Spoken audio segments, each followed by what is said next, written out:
All right, we're on Disco Acid Cult TV. Hello. Welcome to All right. Thursday.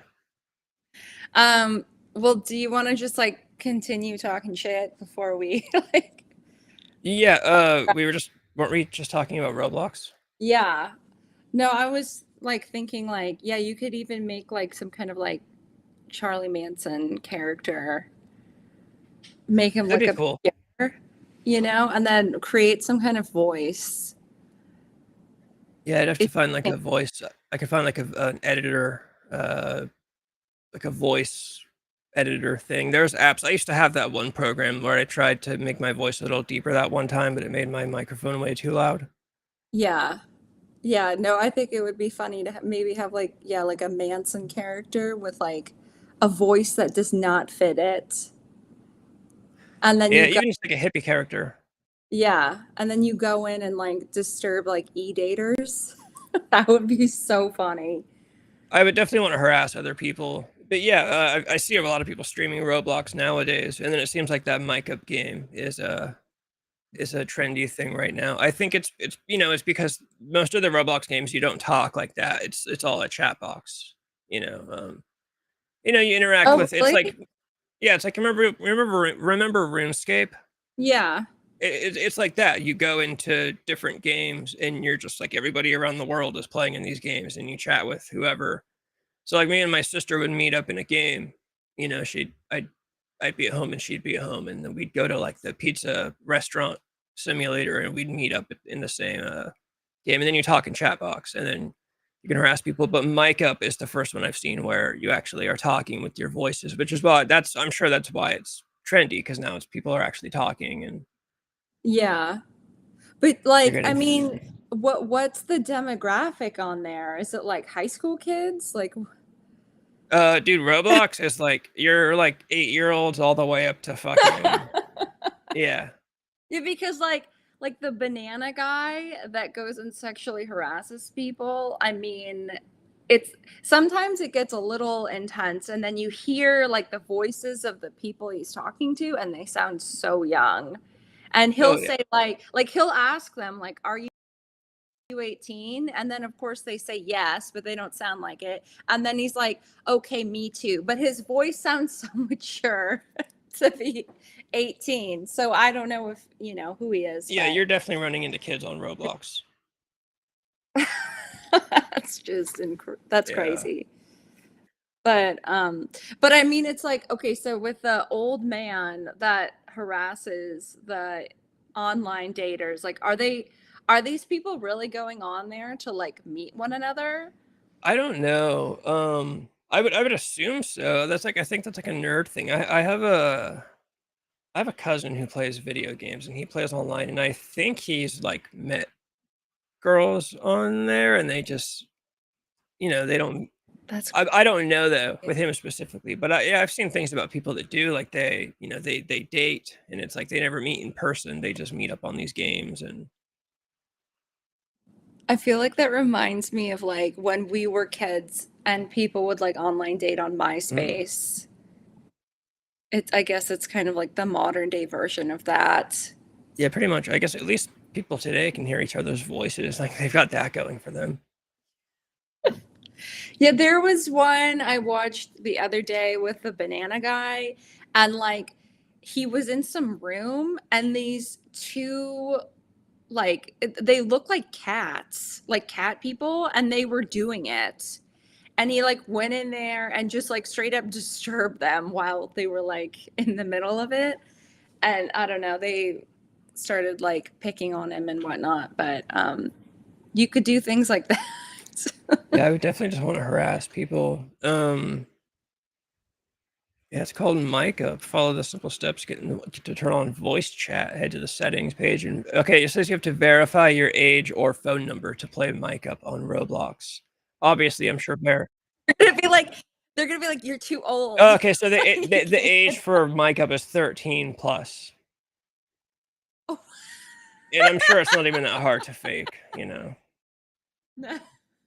So are you gonna say your age, or are you gonna play it off that you're No, I'm younger? not trying to mess with that. I'm I'm not trying to get in trouble saying I'm like 16 on the internet. No, but I didn't mean 16. I meant like at least like 19 or Yeah, no, 20. I would just be the old guy on Roblox. I'm sure a lot of those people, a lot of them are at least in their 20s.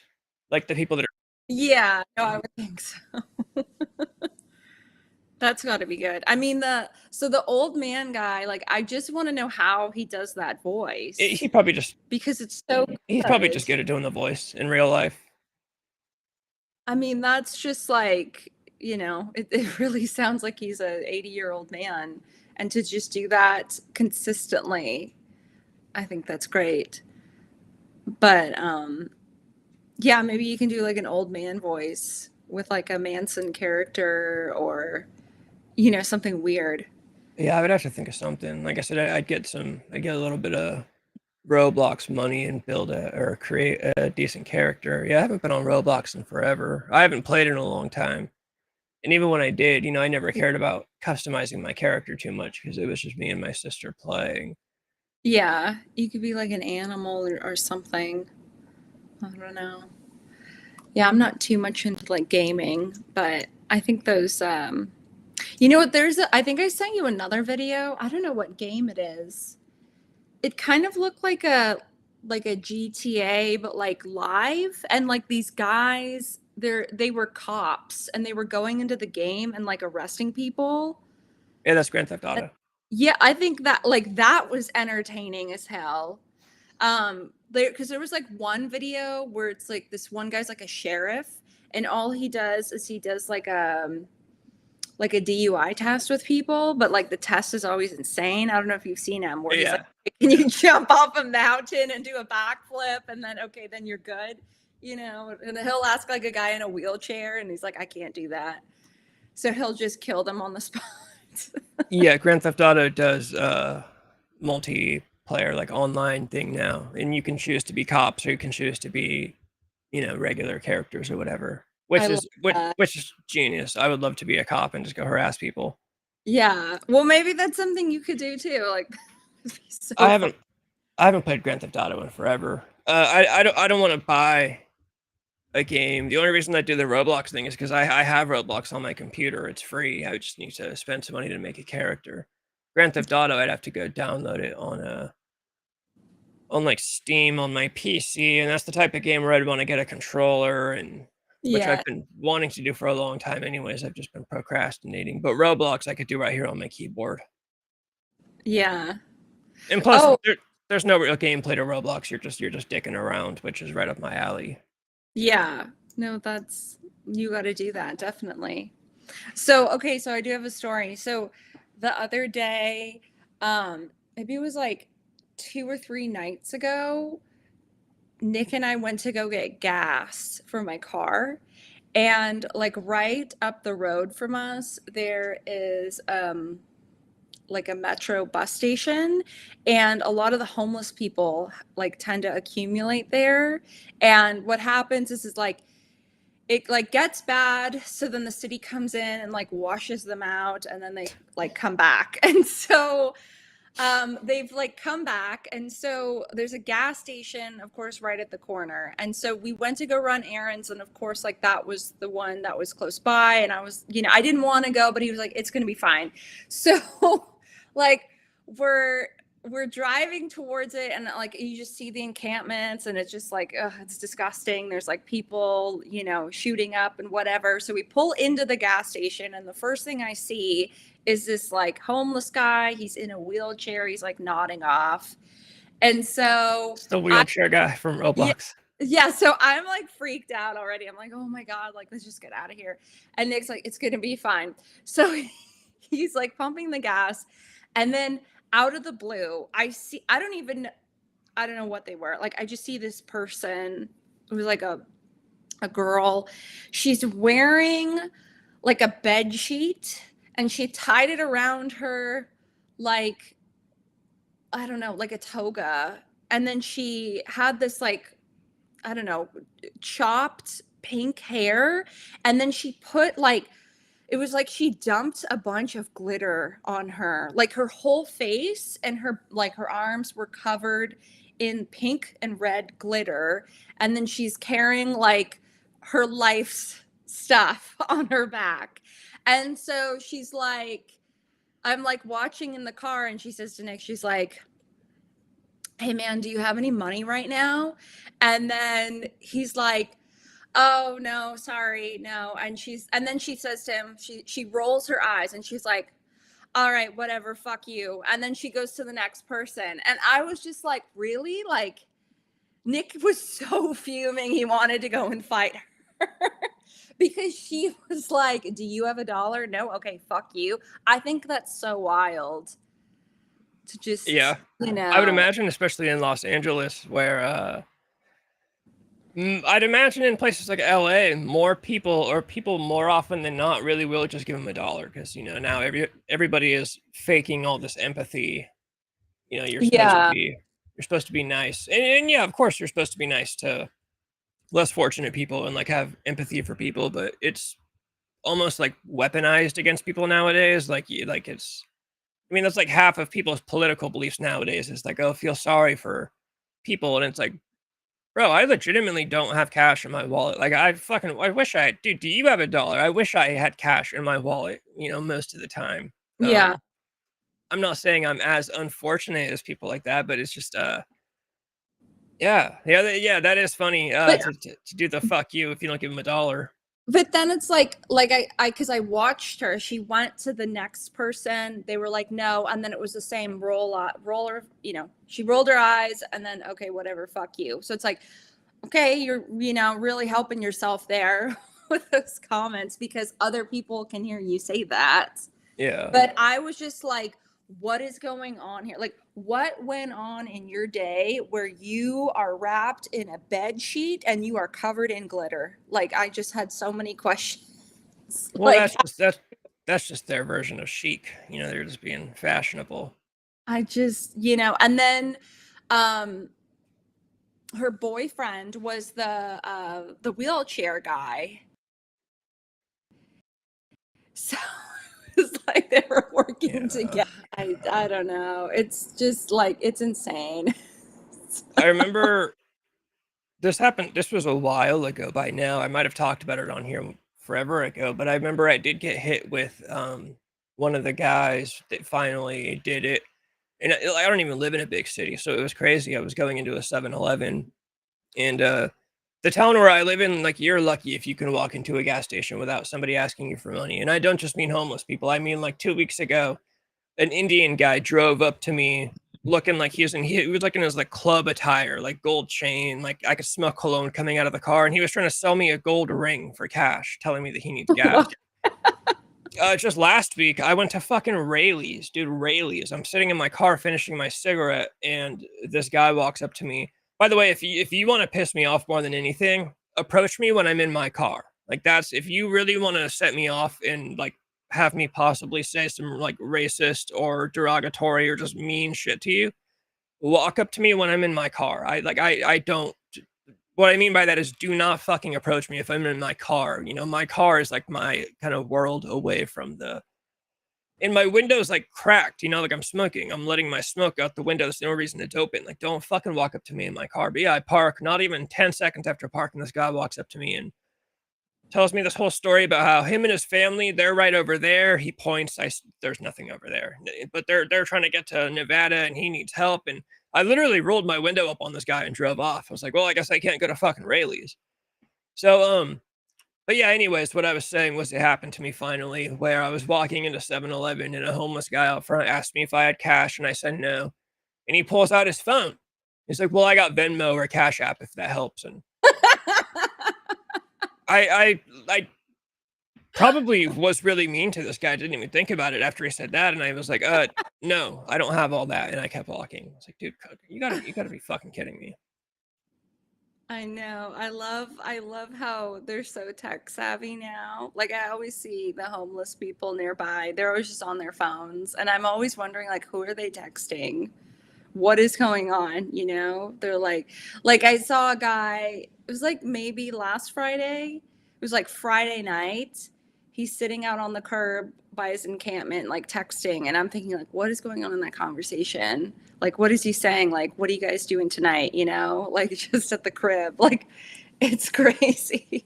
He's But talking about. I also, what I think is interesting is the homeless people that clearly have like major mental health problems and they're always like screaming and shouting. It's interesting how they like get into that state of mind and then they'll like click out of it. Like I think it was about 2 or 3 weeks ago, I went to go get gas again. It's always at the gas station. And there was this homeless guy out front and he was just like being crazy and like screaming and shouting, and I was just like, fuck, like, okay, this sucks because I need to go inside and pay. So I like, like kind of maneuver my way around him and get inside, and then I say to the attendant, I was like, hey man, so like what's going on with this guy outside? And he was like, oh yeah, he's been here for a couple days. And I was like, dude, to be honest, like I'm scared. Like, can you just like help me to like get outside? And he was like, yeah, sure, no problem. So the guy's outside, he's like screaming about who knows what. The attendant opens up the door and then looks at the guy and he's like, hey man, what's going on? And the guy just like clicks out of it and he's like, hey, what's up? And then it was like normal. And then and then the second the guy closes the door, he goes back to like screaming and shouting. So I'm like, what is going on to cause that? Because I've seen that so many times where they're like in this, state. And then the second somebody speaks to them, it's like all is well. I don't know if you've seen that, but I think it's so crazy. I don't think I have.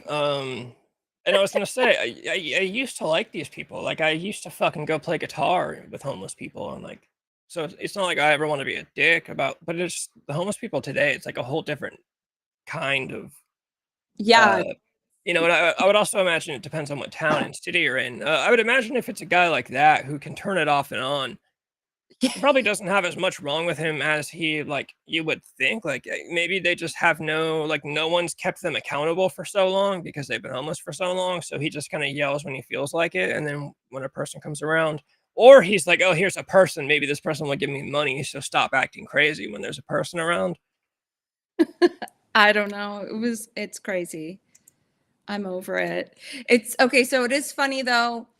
I don't know if you like, do you know anybody from high school that has become homeless? Uh, yes and no. Yeah, people that have gotten on drugs or as of right now, no. But yeah, I've known people that have or did at one point. Well, yeah, because I've seen a couple of people that I went to school with that are homeless now, and they've been homeless for years, and that's fucking nuts. And so, um, there's one guy in particular. I actually used to be really good friends with him because he was the lead singer in like a local high school band that I used to always party with. And he was doing like hard drugs when we were in high school. And so it really wasn't far off that this would happen to him. And so he's been homeless for like years now, maybe like 6, 7 years.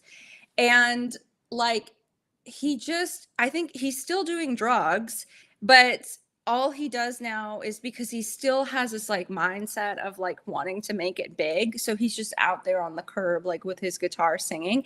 And it's so funny because like when he was in his band, I always thought the band was really good, but I did not like his singing. And that was kind of like a known thing, is like people didn't really care for the singer. You either loved him or hated him. And I always thought like this band would go really far if they had a different singer. And so like I felt like his voice was always like a little too high pitched and out of tune. And so the other day I went to Target and I parked my car and I can hear from a distance like this guy singing, and I was like, what is that? Like that's actually like not bad. And so I like walk up and then I'm like, "Oh my god, it's Scott," and it's him. And I realized because he's literally spent the past like 6, 7 years being homeless and just playing guitar and singing for like 18 hours a day and doing drugs, he got really good. Oh, that's awesome. So, but he's homeless. So, I just thought that was so humorous. That's But hilarious. He's actually the practice has actually helped him out. the practice, because it's all he can do is, he's not working or doing anything. He's just singing for hours and hours a day. And so he got really good.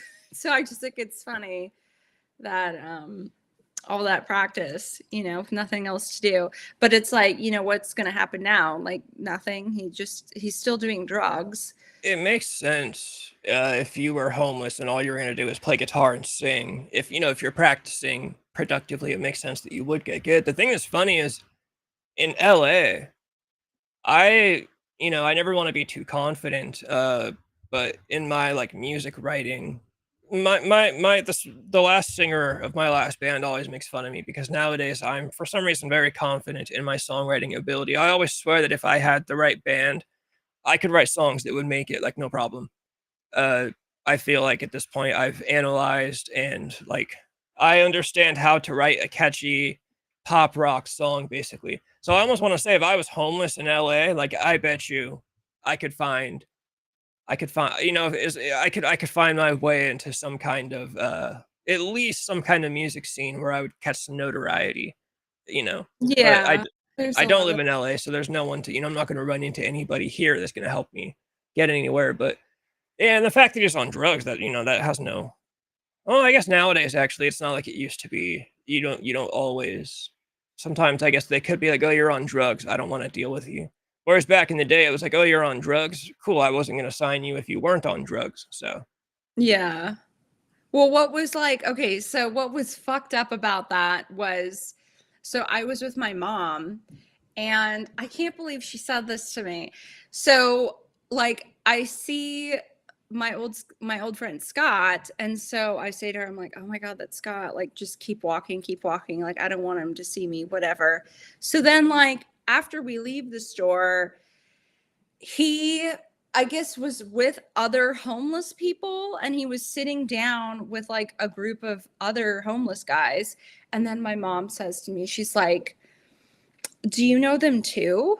And I was like, "What?" And she was like, "Well, I don't know. I don't know if maybe like because you knew one homeless guy you went to school with, if like there were a bunch more." And I was like, "No, I don't know a bunch of homeless people." I was so offended. she thinks you're just in the scene, in the homeless music scene. I was like, "No, mom, what the fuck?" Yeah, I couldn't believe she said that. I was like, "No, I just know one guy. I don't know who he associates with." But yeah, that was hilarious. I would imagine they do have scenes. Like I said, in the town that I used to hang out in, where I was hanging out with homeless people, it was like only a couple of them were musicians, and I'm joking when I call it a scene, but it was like you'd go find one of them for the day, and then somehow they'd go, they'd always find each other, and one guy might be across town. We got to go get him, and we need this, so let's go get this guy. Yeah, because like, so when Nick and I went to the gas station the other night and we passed by the metro bus area, I saw like it was like a tent, and then there were at least like 10 of them, like all kind of crowded around, like talking about something. And I'm like, what is going on in that conversation? What are they all chatting about? Like I'm so curious. Do you think they're just talking about drugs? I bet a lot of it is, yeah. Where they found some good stuff, like who in town is selling some stuff that's good. Probably talking about spots where people hand out a lot of money. I was on this corner outside of this Walmart on this street, and people are really nice there. And That's so crazy. I Yeah. always wonder what their conversations are like when you get like the crazy ones with the not crazy ones, because there are plenty of not crazy homeless people that are, can have a totally fine conversation. But what happens when like the crazy ones run into them? Like I would But imagine that not crazy ones learn how to like talk to them, because I saw that too when I was hanging out with homeless people in Davis. There would be, ones that were more eccentric that really couldn't have full on conversations with you because they would start yelling or start going off about, crazy shit. But then yeah. there were guys that were like totally normal, like not mentally insane, and they like completely knew how to handle the crazy ones. Like they would just know, like, oh yeah, that's just Christian. Like, oh Christian, you knock it off with your bullshit, blah blah. And Christian would totally respond to it. Yeah, they like build these like weird relationships, and they learn how to like deal with each other. Yeah, I always thought of it as it's just like a fucking like an underground community. Underground is like metaphorical, you know, but it's yeah, they don't talk to normal people. They just talk to each other, and so But I mean, do you think like the ones that like are capable to have conversations, do you think they even try to associate with the ones that are not all there? I would just imagine like if they have to, you know, like if everyone Yeah, has to. Sometimes the ones that aren't all there have drugs, and you got to go buy some. that's like Or crazy. sometimes, and of course, I'm like halfway joking when I say that, but yeah, because you're gonna run into these people on the street every day. Y'all live on the same streets, so like, yeah, you're gonna have to figure out how to talk to the crazy guy because he lives, you know, on your walk to the park or to the Starbucks where you get water every day. You're gonna run into that guy. When I was playing guitar in Davis, there was a guy who was crazy, but he's like a regular in the town. Like everybody knows him. Like he'll yell at you, but he is not. He won't hurt you. Like that was kind of the thing that everybody knew. I was like, yeah, this guy will fucking yell at you, and he's crazy, but he won't hurt you. You know, he's harmless. But he was like one of those straight up like was wearing like a gray shirt that might as well be black because it was just covered in dirt, like just the dirtiest motherfucker. He looked like the guy from Peanuts, the Peanuts cartoon with the dirt constantly swirling around him. He was like completely fucking nuts and would just start yelling. And me and him used to get in problems because I liked the spot. I liked a certain spot to play guitar at because it's a spot where a lot of people walk by. And he, for some reason, decided that he liked that spot too. So I'd show up to play and he'd be sitting in my spot. But if I got there early enough, I would get the spot and he would show up and he would just sit there and start yelling at me. And I would just pretend like I don't see him. And he would just sit there and keep yelling and yelling and yelling. And I'm like, dude, you're cramping my style. Like there's these moms walking by. Moms have money. That is the trick. If you're gonna play guitar on the street, if kids stop to watch you, their parents feel obligated to give you money. Hmm. So yeah, I used to get mad at him. You'd be like, dude, you know, like you're cramping my style. And the thing that's funny is I was never homeless. I was just doing this for fun. But they all knew that. I never told them, you know, but they all kind of welcomed me into the group. But yeah, the one crazy guy, he wasn't part of the group, but they just all kind of knew him and like knew how to deal with him because he was just around, you know. Yeah. And yeah, I think they do fight over spots. Like they have their territory, you know, or sometimes I'm pretty sure sometimes they do. I know again in the town that I was playing in, they would have like essentially shifts. You know, like this guy sits here in the morning, this guy sits here in the afternoon, this guy sits there at dinner. You know, don't go to his spot when it's morning time because he'll be there and he'll be mad. And yeah, it's a whole system they got going on. Yeah, on the freeway off ramp by me, there's this Mexican couple. They're probably like middle aged, and they every single day, probably between like 3 until they sell out, they're at the corner and they sell fruit and flowers. And they always sell out every day. And like we always try to support them when we can, but sometimes like the homeless people will go and like take their spots, and it's always like, oh, like why, like, you know. Yeah. And then what happens is I see sometimes is like the couple will like not give a fuck and just go and set up shop like in front of the homeless person, and it's just like a battle of like, okay, who's gonna get the money, like you're going to give your $10 to the homeless guy just asking, or you can get $10 and like get a bag of oranges or a bouquet of flowers. It's always something. But Yeah, yeah. fruit and flowers, that's a good combo too. Yeah. Yeah. It's good. So anyways, I wrote a book. Like I was gonna say, Yeah. I feel like you've been writing this book like since we've been streaming. I know I've been writing the book since like you and I like first became friends on That's here. what I mean. Yeah, like over 2 years ago. Um, yeah, because when we first started talking, like it was just like in its like inception. I was just thinking about it because I had just read the Shrek book, and then that kind of like gave me the idea of like, well, why don't I write a book? And so then here we are 2 years later with a book. So that's been fun. Um, yeah, so my book is called Heathens Creek Haunted Love. And it's it's basically just monster smut. It's just like a lot of, you know, a lot of dick. Uh, how long have you been reading that genre? Literally like since you and I first started talking like 2 years ago. It's like pretty new to me. Cause yeah, So yeah. I was gonna say the way you talk about monster smut, the genre, and tell me if I'm wrong, but this is the impression I get. The way you talk about it is like you kind of acknowledge that it's a quirky, weird thing. So I feel like you're into that stuff in the same way that I'm into like really low budget movies that are bad, but they're I don't want to say so bad that they're good because I really do like a lot of low budget movies that normal people would consider trash, but I like it and I see the value in it. But I acknowledge that it's low budget, or the same way that I like music that sounds bad on purpose. You know, like I like bands that sound like they were recorded in a fucking garage on a drunk summer day. Yeah. Is that kind of, like I'm like I said, I'm sure you actually do appreciate the art in it, but at the same time, I feel like you probably understand, like, yeah, this is kind of a quirky, like my mom thinks this is fucking weird, but I like it.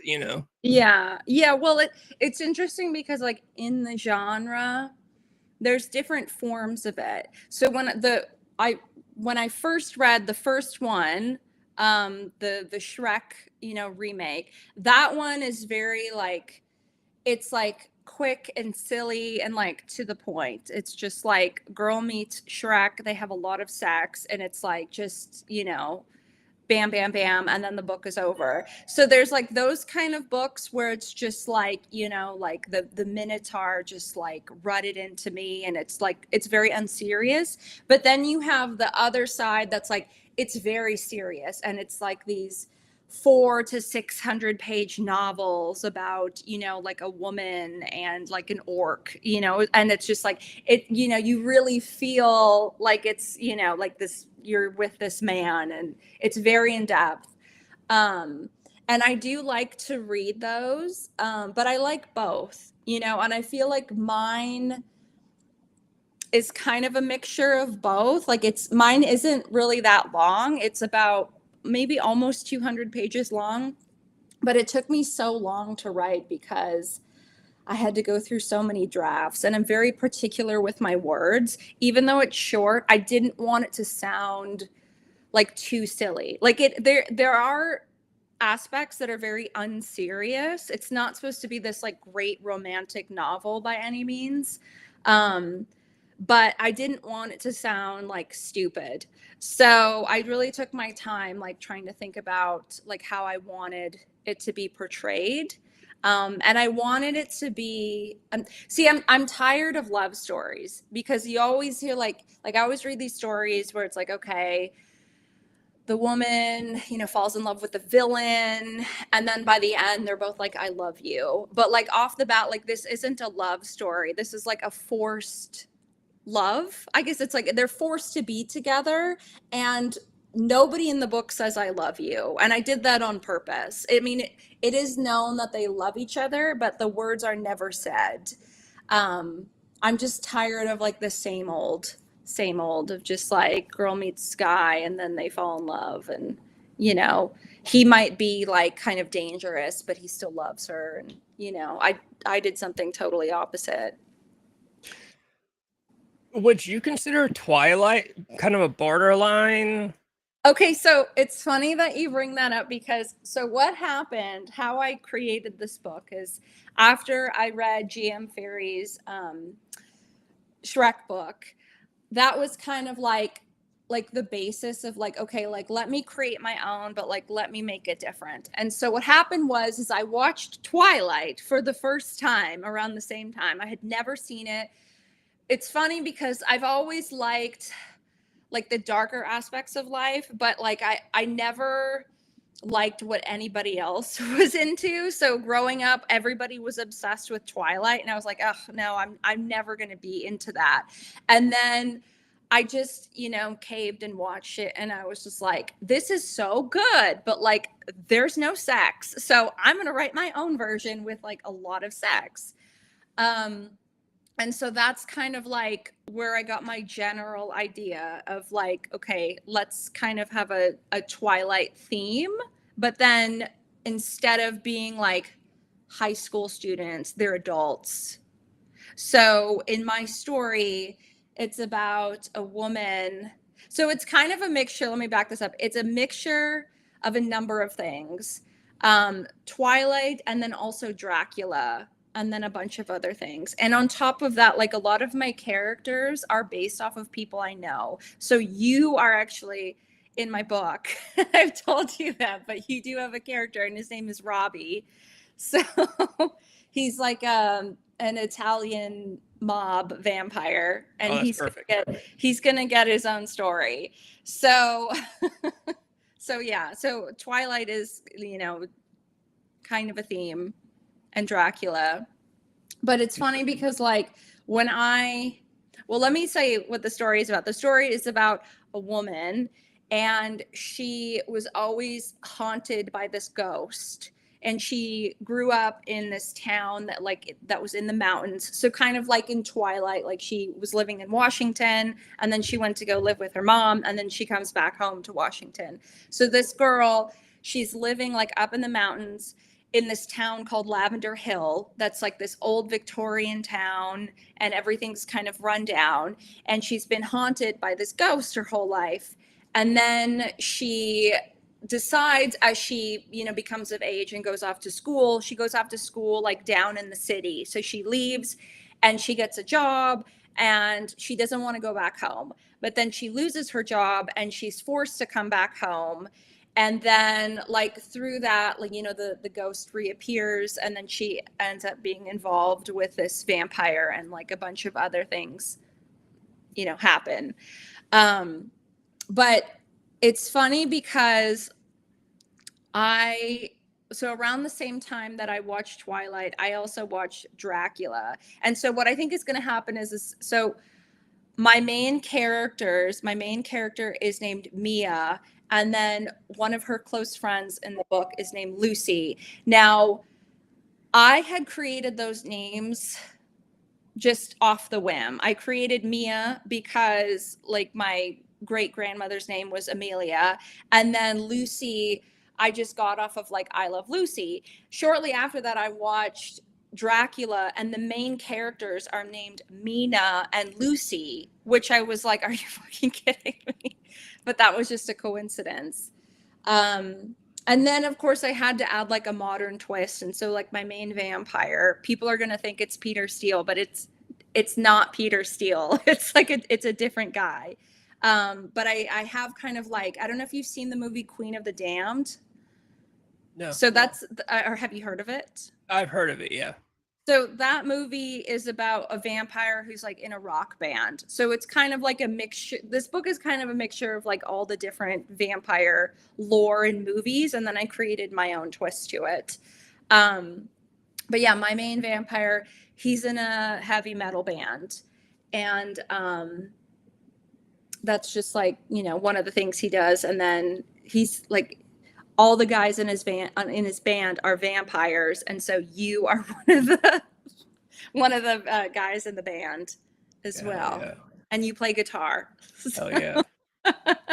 Have you seen or it was on a channel that I watch anyways, that the genre is kind of not like, I don't want to say a trending topic, but there's a channel that I watch that talks about pop culture and like trending topics and whatnot. And it's like a week or two ago they got into this topic about how girls are like really into this genre. And I floated the theory by you over a message at one point, and I don't think this is why you're into the genre. I think you're just into weird stuff because you're into weird stuff. But I thought it was an interesting theory. It also kind of goes along with the idea about how men watch their like sexual content and girls read their sexual content. Yeah. But the theory behind why girls are specifically into the monster stuff is because the big trend today is for girls to be misandrists, right? Like girls are supposed to dislike like men and like masculine dudes and whatnot.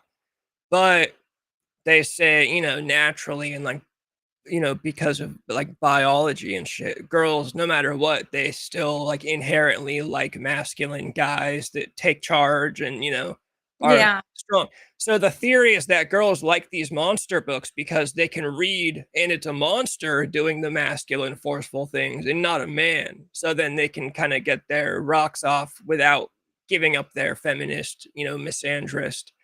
They can kind of replace, oh, they can still say fuck men, but I love werewolves and vampires, taking Yeah. charge and Yeah. being forceful. Yeah, I thought that was interesting, but I mean, I, I could definitely see that. I could see that. I mean, I can't like I don't relate to that because I yeah, definitely yeah. feel like like I actively like the manly man I was gonna and say whatnot.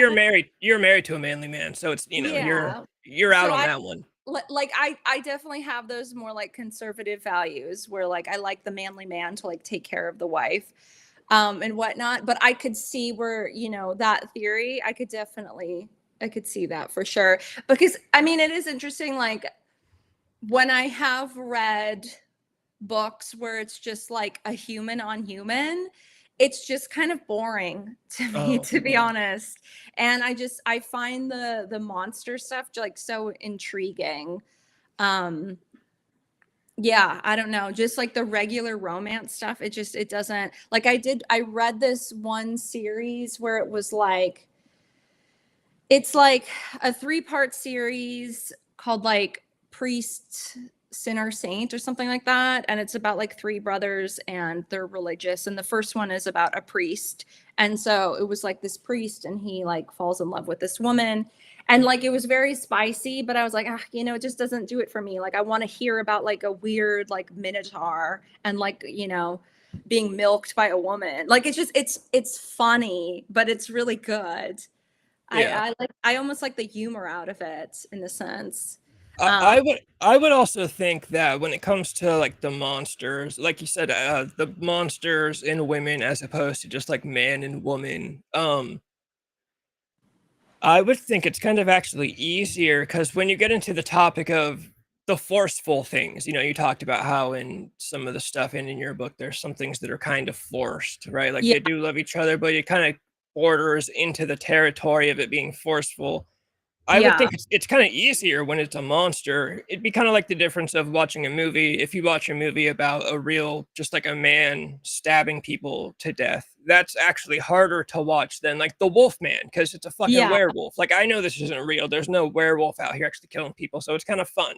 So I would yeah, think like with the monsters, it honestly is kind of more fun as opposed to reading a book about like a 50 Shades of Grey type shit where I've never read yeah, those, but it kind of sounds like a dude doing stuff to a girl that might not, kind of blurring the line of what's consent and what's not. But when it's monsters, it's like, okay, I don't have to actually think about a man doing this to someone. It's a fucking monster. It's cool. yeah. And definitely there's like a power thing in it because monsters are, they're big and scary. And so they can always, just attack the human woman and claim her. Um, yeah, like my big monster vampire, basically what happens is it's kind of like Dracula where there's a big theme of like past life love, and so she feels like she's forced to love him and be with him and she doesn't have a choice. And he's very big and he's scary, and yes, it's like he does exude this like sexual aura because he's a metal rock star, but he at the end of the day is a creature, and so he can do whatever he wants with her, and if she tries to run, like he's still going to come and get her. And I feel like that is in a lot of books, you know um I've seen there's a lot of books out there involving, like as I said, like minotaurs and orcs. Like all these creatures are huge and scary, and they're always like 7 to 8 feet tall and they can overpower the 5 foot woman. Do- So I definitely think that there's a power play that goes does your on. vampire, does he pass as a human? um Yeah. Well, Well, you said yes. So it's you kind said he's of in a like, rock band, so I'd assume his band has fans. Like, does everybody know he's a vampire, or no, just the chick? no, it's just the Okay. chick. So it's kind of like there's this like weird thing because I do say like he's really big, like he's very scary looking, and he has like pale skin and he has red eyes. So it's like it's very obvious that he isn't a human, but the humans, they don't know otherwise because the concept of there being monsters out there, like that's just not real to them. And so only my main female knows of it because he shows himself to her. So it's like, you know, it would be obvious if you see him and you're like, yeah, like that's a fucking weird like a weird dude. um but the people are like, oh, he's weird, like that's just who he Yeah. is, and they don't bat an eyelash about it. Yeah, he's a weird rock band So guy. yeah. So yeah, but then yeah, so then basically like I a lot of the so basically what I did is this first book plays through the eyes of my main female, and it just goes over the course of like maybe a few weeks, and there's a lot of stuff that's unsaid. So I do recognize that people are going to read this and they're going to have a lot of questions. They're going to say, why, you know, why didn't she answer this? And on top of that, the book abruptly ends kind of like on this like what the fuck moment. And I did that on purpose because what I want to do and what I've seen with other authors that I really like is they'll create a whole series based off of the eyes of different people. So I want my next book to be about, you know, somebody else and a continuation of what happened. So over time, you get like this big scope of what really happened. Um, but yeah, I am going to have a book with your character in it. And he's going to be like involved with a demon and then a human girl, and shit's going to kick off and it's going to be good. So I have a bunch of ideas in mind. But the first book, as I was saying, it takes place predominantly in the main human town. I've created two towns. So there's the Heathens Creek, which is what the book is called, and then there's the human town nearby called Lavender Hill. So a lot of the book takes place first in this human town to kind of like lay the groundwork for what the series will be like. And then the next book will be predominantly in Heathens Creek. But yeah, no, writing about monsters is fun because there's really like no rules. Yeah. Dude, well, it's not crazy. You write like the normal way. I noticed that everyone talks, you know, everyone does drafts. You write it, and then you write another draft and another draft. I'm like the only person I know, and I know I write incorrectly, even though there's not actually a correct and incorrect way to write. I correct things as I go. Like in it's like I would have a hard time doing a full, like, here's the entire book, first draft, and then proofread it or have someone proofread it and then, okay, no, rewrite the whole fucking thing. Like, I would just go in Yeah. and fix the single mistakes throughout the book. Yeah, it's weird, the whole draft thing. Like I said, I know I write technically like incorrectly, but it's just how I've always done it. So the idea of writing the drafts over and over again, not that I haven't written anything in a long time. The last thing I ever wrote was a like half a screenplay that I never finished. But and even then I Yeah, kind of wrote it like I I def would. yeah, no, go ahead. No, I was just saying, even then, I would just do the same thing where I would just kind of correct it mistake by mistake, or like I wouldn't move on from one page until it was so like each page was like a draft to me. Like I would first draft this page and then second draft the same page, and then. But yeah, you said like I mean, fucking years to be writing and working on a book, and I know Well, that's how most writing goes.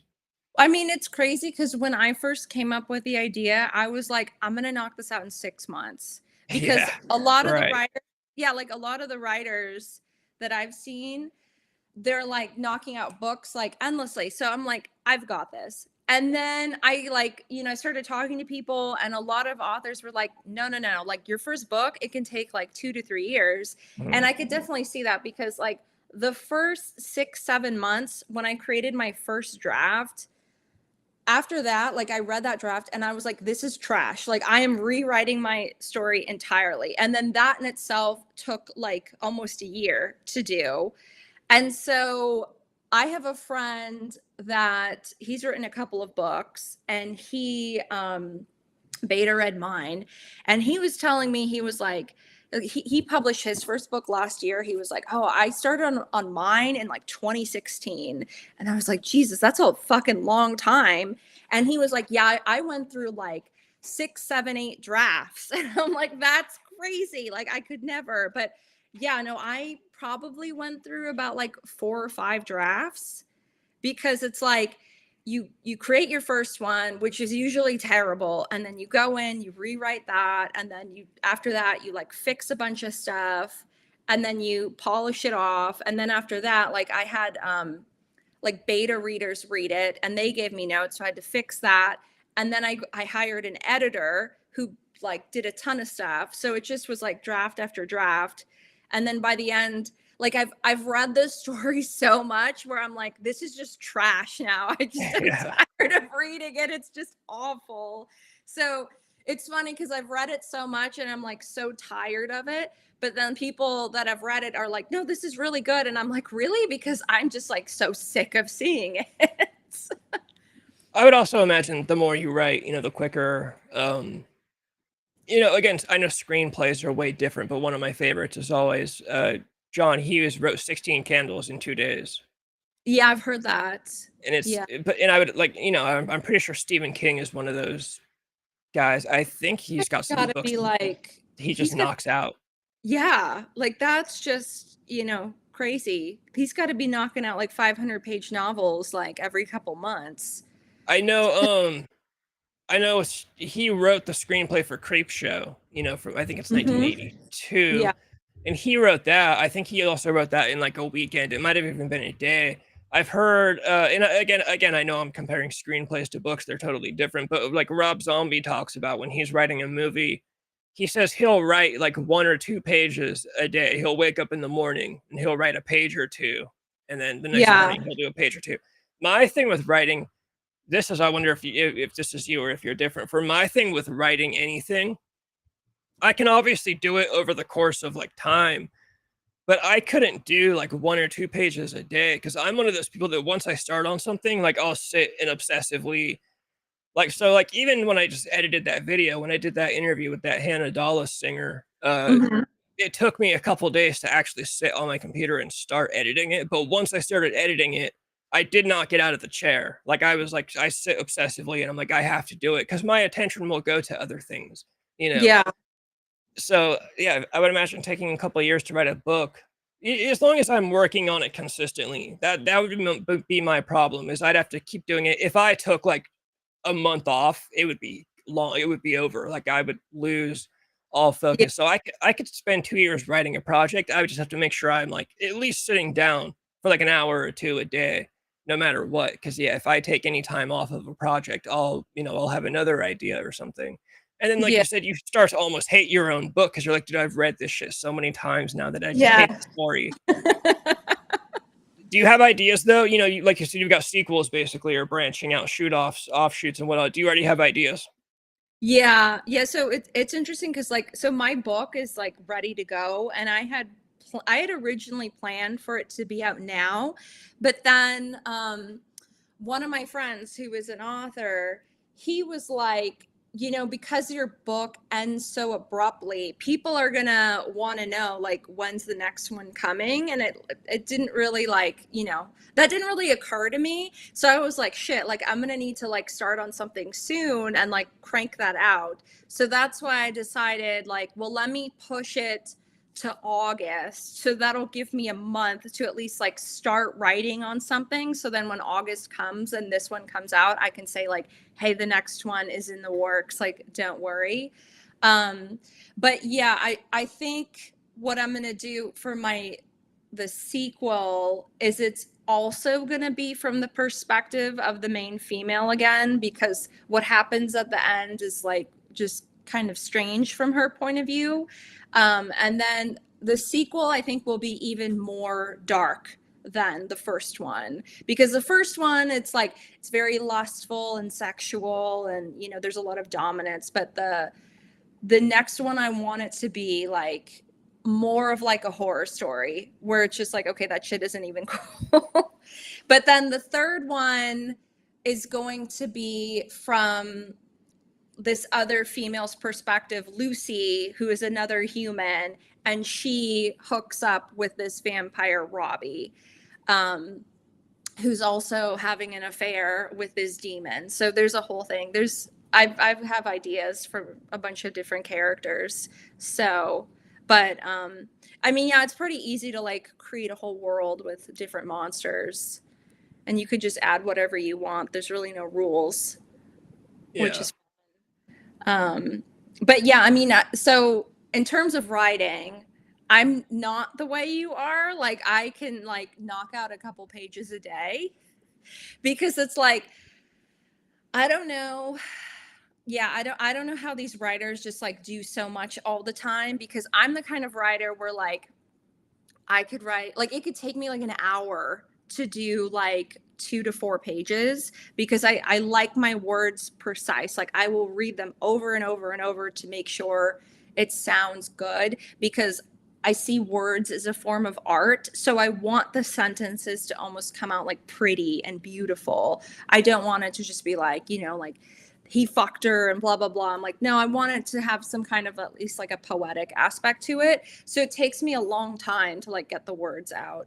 And then I like, there was a period of time where like I would try to write every day, but then just with like my own like work and like just outside stuff, I get so mentally exhausted where like I can write a couple days in a row, but then like I just need time to like mentally like just not think about it. So I would say it took so long because there were times where I like wouldn't write for like a week at a time, just because I was like, I don't even want to think about it. So I'm so wrapped up in the project. But what do they say? It's a marathon, not a race. Yeah. So Do you talk your dialogue out? That's how when I write dialogue, especially again, okay. comparing a book to screenplay, and I know screenplay is mostly dialogue, but I have to, hey, what's up, Fizz? I have to, I have to talk out loud to myself. If I'm having a conversation between two characters, I need it to sound like two people could actually be saying it. So I literally just Yeah. become all the characters. And so that's the funniest thing about when I write is I'm like, oh, hello, how are you today, sir? Oh, yeah, I'm good. How, like I have to say that because if it doesn't sound believable, then, I don't want to write it. Yeah. Yeah, no, I definitely agree. I mean, I would read things aloud all the time, and then in my head, I would say that like what I struggled with is like the perspective of the like the male's mind and how his words came off. Because when I read all these smut books, these writers, they're like mostly all female. They're so good at creating like what a man would say, to a woman, and it just like I can hear it in my mind and it just sounds so well. But like when I wrote it, it's like I was thinking like, is this believable?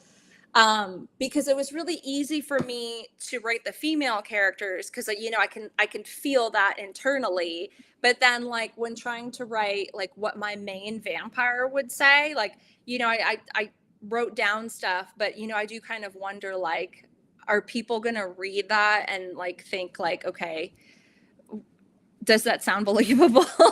But I mean the people that I read the people that read the book thought it sounded believable. So I'm just gonna hope for the best. Greetings and salutations, friends and bitches. Fizz, you should write a book. Just because I think it'd be pretty funny if you wrote a book. Um, yeah, I've heard people that like have trouble with that too, writing dialogue for like the opposite sex. I know with the original Halloween, that's a big talking point when people do like fun facts. Is that for the teenage girls like Laurie Strode and the other babysitters, I guess Deborah Hill played a big part in writing those characters' dialogue.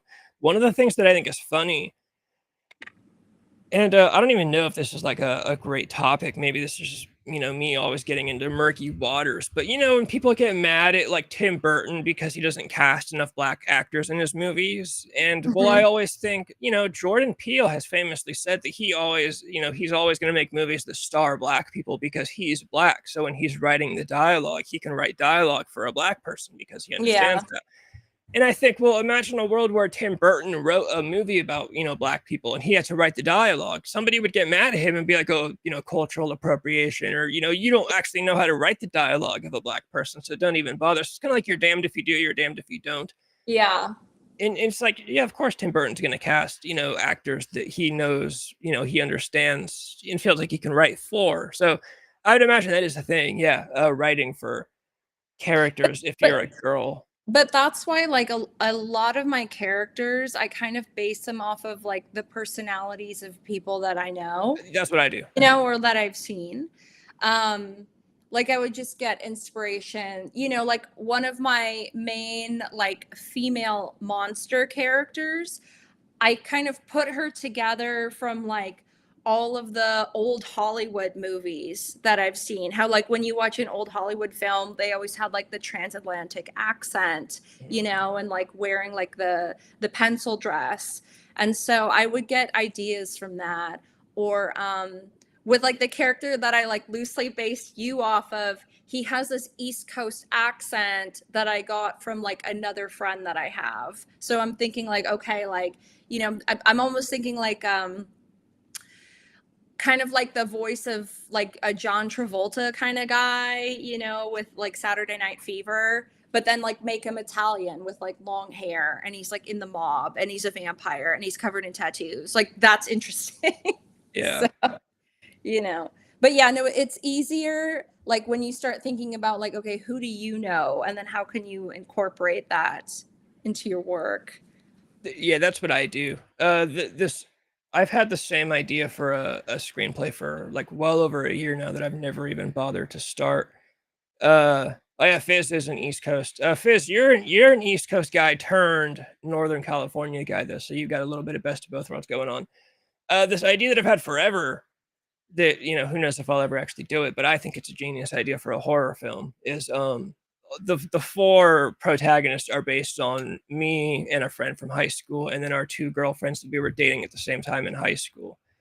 But they're kind of kicked up, like in the story, the guy that's based on my friend is a lot more, he's more vulgar and crass, and you change some things about it. But yeah, it's easy to write when you base it on people that you know. I know Quentin Tarantino has said that when you write a script, you should be embarrassed by like how much of like you should be embarrassed like if your mom were to read it, because it's so personal and you put so much shit into it. And I Yeah. think, yeah, that is true. I would be embarrassed like if my ex-girlfriend read, the script that I was going to write, and found out that this one character is roughly based on her. Just because I put stuff into it, and I'd also change enough about her to make it a little bit embarrassing. But so yeah, I always thought that was a good method, base characters off of people that and yeah, visualize the character, pretty much come up with as close to a picture as you can. I don't always have a perfectly clear picture of the character in my head. You don't draw, do you? No, I'm not really much of a, You should find you know. someone to draw these people. You should do comic books or something, some kind of. Well, it's funny because Nick is an artist. He's like really good at it. So Yeah. I asked him to create, some like graphic art for me.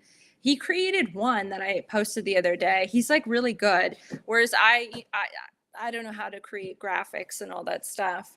Um, so, I'm going to let him like take the lead on that. But yeah, I mean, like a lot of these like smut authors, they create like a whole business for it. So they create the book and then they're creating like bookmarks and stickers, and they're, commissioning drawings. And I'm like, oh my gosh, like just get my book out, like whatever, leave it up for the imagination.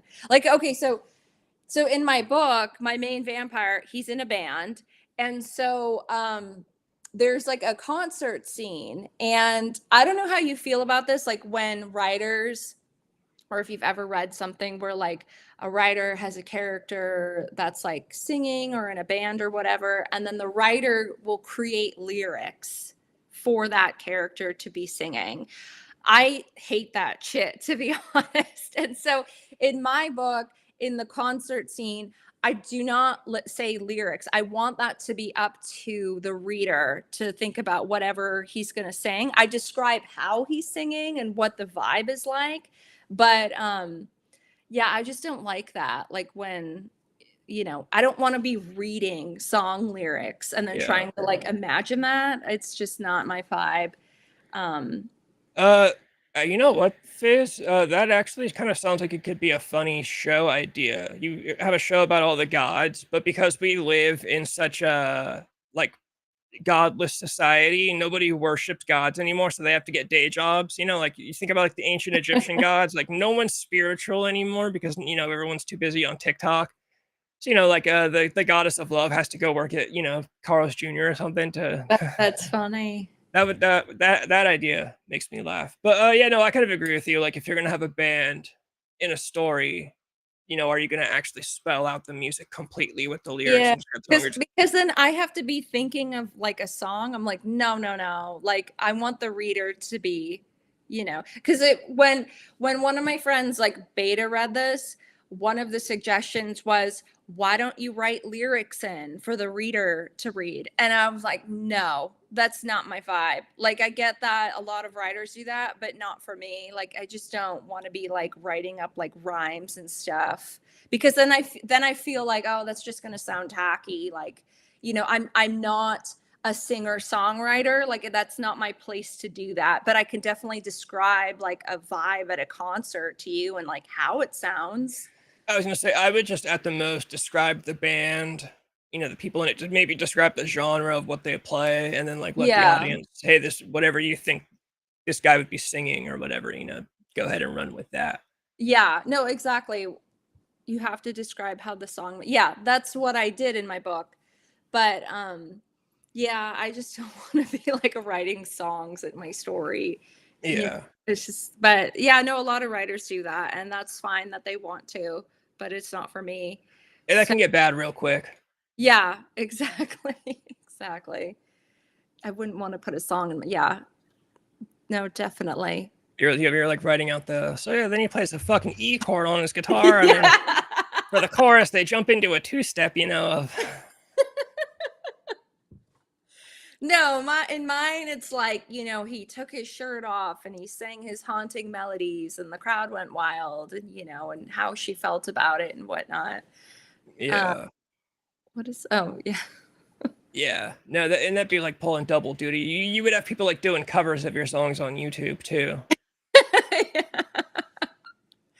Yeah. Yeah, no, definitely like not my vibe. So yeah, you can, it's up to the reader how whatever they want to hear him sing, they could just have that in their mind. Yeah, I think that's the way to go. That's definitely the Yeah. way to go. Unless you ever get signed on to do like a fucking movie or a cartoon or some shit. A cartoon would be awesome. Yeah, but then they can just like hire a band Yeah, to do yeah. that, you know. I always thought it'd be cool to do. Like I said, your husband draws. Dude, just draw Mhm. like like what storyboards look like when they're storyboarding out a movie. Yeah. Just have somebody. I always wanted to make a YouTube channel. I always wanted to. Whenever I had a girlfriend that could draw, because I've had girlfriends that draw, I always tried to talk them into this, where I would write all the dialogue and then just have them draw, basically storyboard, and then just post YouTube videos of us doing dialogue over the storyboard. Basically, like it just goes from picture to picture, and then we just record the audio or the dialogue or whatever. Hmm. Comic book would be cool. Cartoon. I mean, I always get way too ahead of myself. You're like about to release a book, and I'm like, oh, dude, do a fucking cartoon and a movie and a comic book and a sequel and a. Yeah. Yeah, no, hell yeah, One step at a time. right. You'll get there. But But yeah, yeah, I mean, I'm definitely not like tech savvy. Like it's funny because it's like when you write a book, there's the writing of the book, which takes up a lot of time, and then there's the tech part of it of like, getting it onto like a book program and oh like god, yeah, creating the template and then you upload that to different platforms. And like everyone I spoke to after I wrote it, they were like, well, you got the hard part over. And to me, I was like, no, that's not the case. Like the tech stuff was what was so daunting to me because I had to like figure out all these different programs and like how to, have a template for a book and uploading that. It's like that was way more scary to me, but I did it. yeah. But Putting it on like, what's it going on? Hold on, let me find your page. I know you posted. Like I have it, so it's gonna be for sale on Amazon. Yeah, but I mean, you're doing the ebook too. Yeah. So then it's like, so basically when you create a book, you create like you have the paperback and then the ebook and then there's a hardcover. And so it's like there's a whole process because you have to buy ISBNs Oh for your god, book. you don't know what And that like is. it's the ISBN, it's crazy how fucking expensive they are because there's like this like one website where you can legally buy them, and it's like a 10 pack. They last forever, but it's like a 10 pack for like 300 bucks. And that was like so Yeah, soul gutting to me because it's like I have to spend $300 on something that's like not tangible. You know what I mean? It's just like some numbers. And then it's like each format has its own ISBN. So it's just like you can use those up. If you keep writing, you use them up like very quickly. But yeah, you have to create like different formats for each kind. And it was like a whole thing. And then luckily, like I found this program where you can like upload your Word document and then create it into like the format for a book. And then you upload that to Amazon and different platforms. But technology stuff is like yeah, that very shit's crazy. Like me. Kindle, whatever. I'm literally, they say the hard part. Oh, you did the easy. I'm only interested in the writing of the, like, if I could, I would just write it and then just have someone like, hey, you take this, you get it published, put it on Kindle or whatever the fuck that is, or put it in an Yeah. ebook, and that's But the that's hard part why to me. like a lot of writers choose not to self-publish, and they'll go to like an actual publishing company who will do all of that for you. Yeah, But then it's like that's its own monster because you have to apply and they have to accept you, and then it's, I you think could, it's, isn't it like trying to get signed? yeah, Sure. basically, Yeah, and not everybody gets signed. So, it's a thing. So that's why a lot of people just self-publish. But then when you self-publish, yeah, you got to do all the work yourself. You have yeah, to market yourself. But I mean, like going into this project, this is something that I've always wanted to do since I was a child. I remember being 6 years old and telling my mom that I wanted to write a book. And so I always told myself throughout this whole project, like I'm doing this for myself, not really to like make money. I just want to be able to say like I did this. So that was important. And then but like on top of that, in terms of like money, it's crazy how little that authors get paid for their books through these different platforms. I would That was the imagine. thing I like, because a lot of these platforms, they take like a huge cut. Like I think I'm gonna have my book for sale for like 14, 15 bucks, and I only get $5. That's awesome. Yeah. So, it is what it is. That's why I'm like, I did this for myself. It's okay. Yeah. Yeah, no, especially in a world where like people will, if they want to, they'll find a way to get the book without paying for it. Things like that. People steal Exactly. music all the time. Yeah.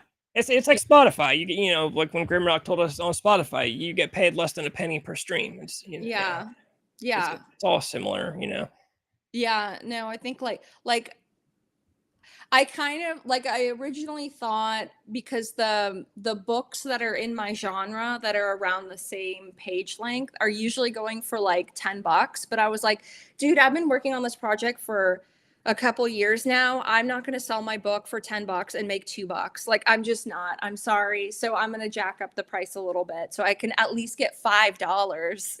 Yeah. I You think should that's fair. you should do an audiobook where you narrate it. Well, so a couple of people have said that, but I don't know. Like I feel like if I had an audiobook, I would want someone with like that deep kind of Peter Steele voice. Yeah. But like I don't know anybody, and then it's like you can hire someone and that's a couple $100. Um it's like, but then like I know I forget what the main audiobook program is. I don't know, something, but they now have like an AI program where you can have an AI voice, but I'm like, ugh, I don't really want to do that because then, you know, people always harass you like, "Oh, you used AI. Oh my God." So, I Yeah, haven't no, if I was gonna do it, I'd hire someone too, but it's probably, not, I don't want to say not worth it to do it right off the bat. I think if you like blow up and become a fucking millionaire on a book, then sure. Yeah. No, definitely like with I think to like make a solid career out of writing is you literally just have to keep writing books. Yeah. Like the Shrek girl that you know, she happened to blow up because nobody was writing about Shrek, and then she's continued making a living off of writing books about different like stories and movies. I mean, she just wrote a book on fucking Veggie Tales, which is humorous as hell, but like people want that all over the world. So, you know, you just Yeah. you either like have it or you don't. So it is what it is. Like, you know, we'll see. But the one thing that like worries me is because I've never released art into like, you know, the universe and the internet is like really cruel. So I'm just kind of like, okay, like what kind of negativity am I gonna get? Because I've seen like with the Shrek book, there was a ton of praise for it, but then there were also all these people that were like, this is the worst thing I've ever read. So I'm expecting that as well. Oh yeah. I mean, that's of course that's gonna happen. Yeah. TikTok seems to be, just from what I've noticed, just from me posting clips from the YouTube channel, TikTok is the big one where you can pretty much be sure that people are just talking shit in comments because that's just what people do. I don't even Yeah. think people actually, like, I know for a fact, like, on the TikTok videos, oh no, Fizz, you're all good. Thanks for hanging out. Thanks for hanging out, dude. Fizz, I don't know, I'll probably be back on next week. I'm always sporadic, but at the very least, I will be back on next week. Um, I know for a fact, like on TikTok, if I put up like a minute long clip, people don't even finish the clip before they're commenting something. And I Okay. can tell on some things because I'm like, oh, you clearly didn't get to the end of it because you're talking about something that I said in the first 10 seconds of it. And, that's just what people do. Oh, that's a spam. Oh, You get a lot of spam on Twitch. interesting. But Yeah.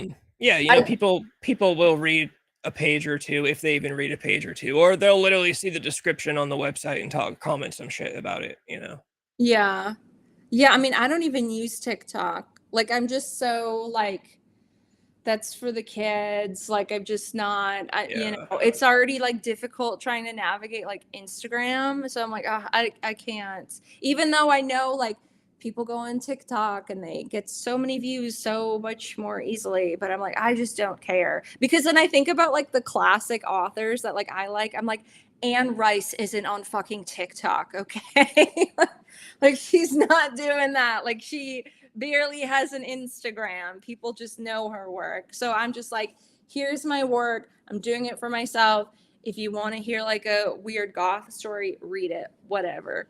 You know, but I'm not going to be on TikTok like trying to make fucking reels all day. Like I just think that shit is lame. Yeah. It's the worst form of like fucking anything really.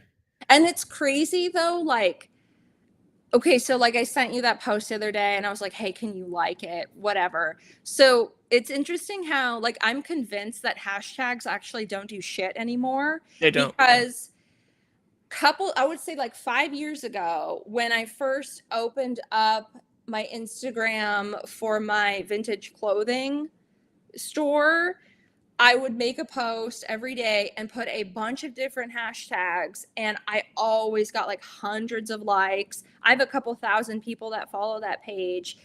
And I've noticed like the past week when I post something, it's like I put all these relevant hashtags. It doesn't do anything at all. Like the only people that are liking the post are the people that already follow me. So then I'm like, what is the point of the hashtag if it doesn't work for anybody? Yeah, I put them there just because I hold on to false hope that maybe one or two people will like it.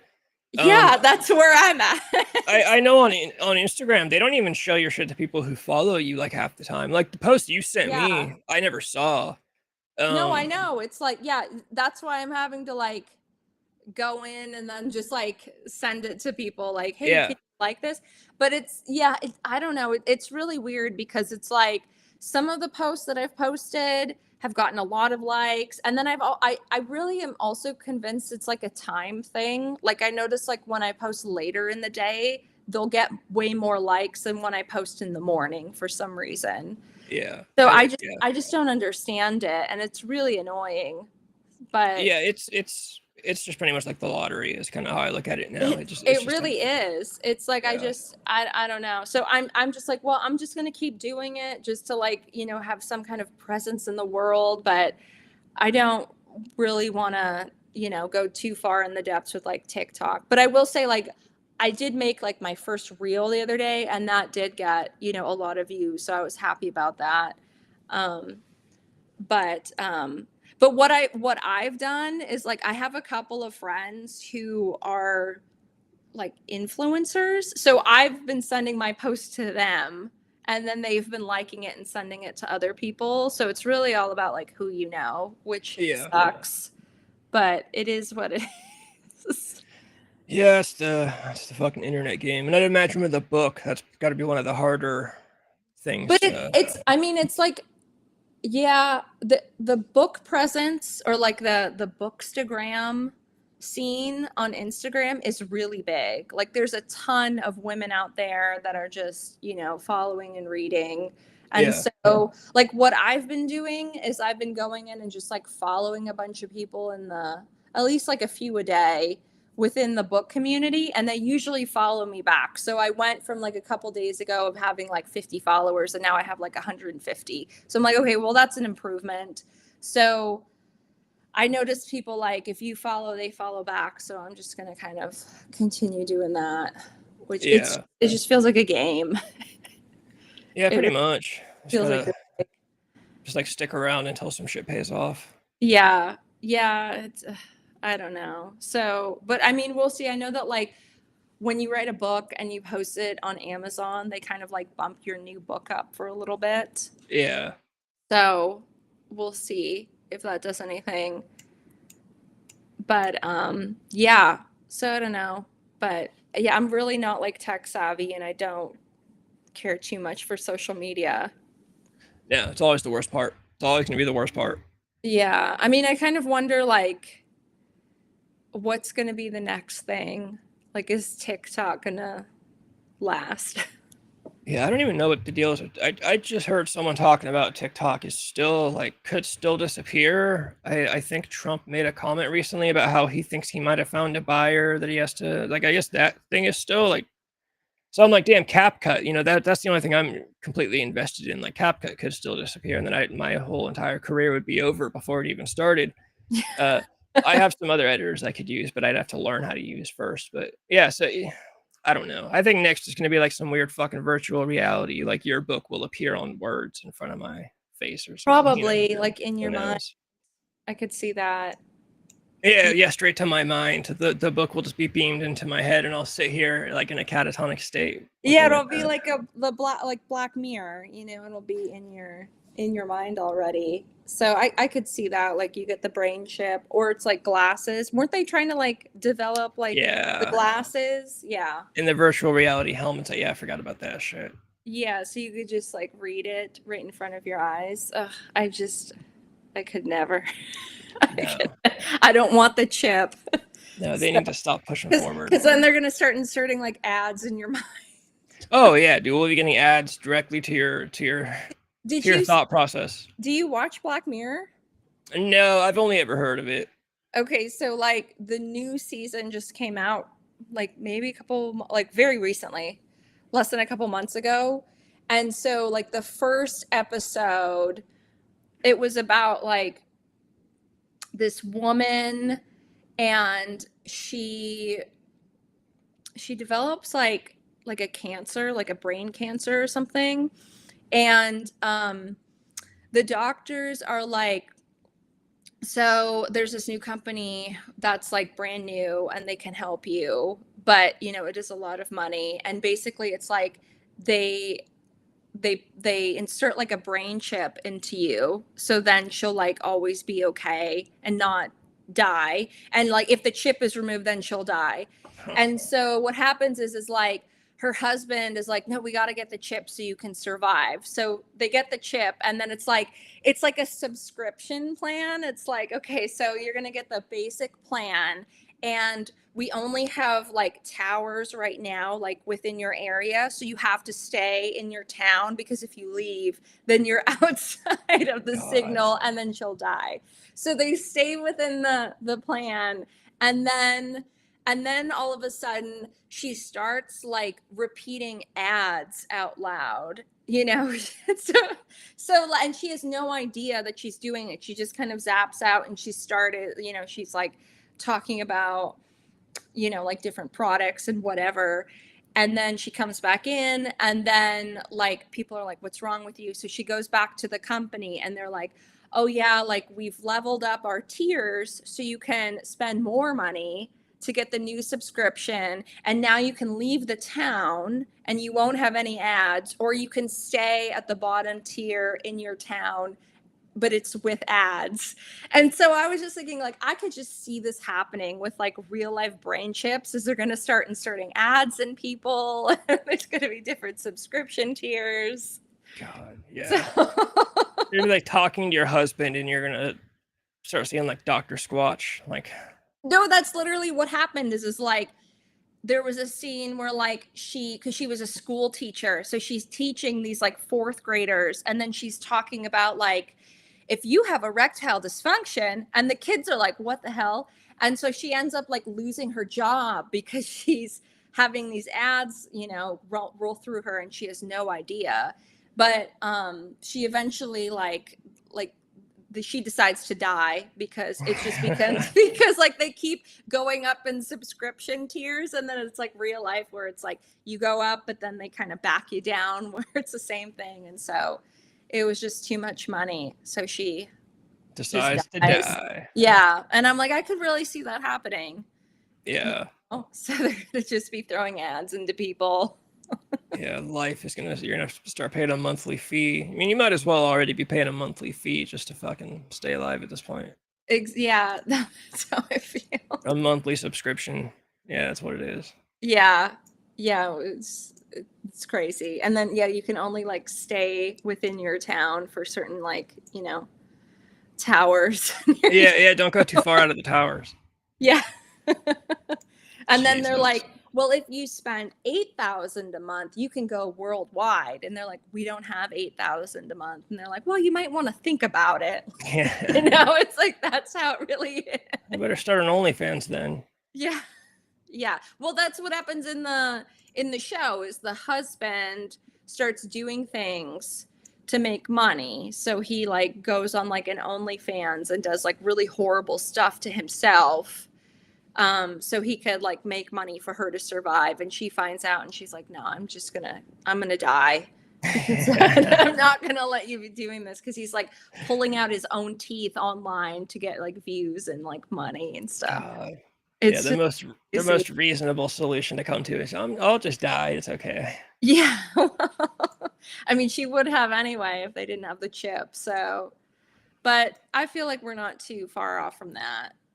No, no, we're pretty much living the monthly subscription life at this point. Yeah. All right. Well, I do have to go because I need to go make dinner and run some errands. Right on, right on. Hell yeah. You know, I'm gonna get off of here. Okay. Well, this was fun. Yeah, shit. Thanks for coming on and talking about this. Yeah. All right. I'll see you later. Right on. I'll hit the outro.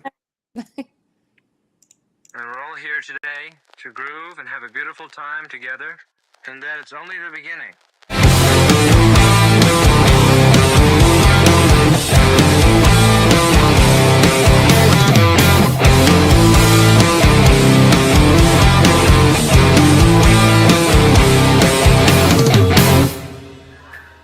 Sometimes I think I'm drunk, and then I realize I am drunk.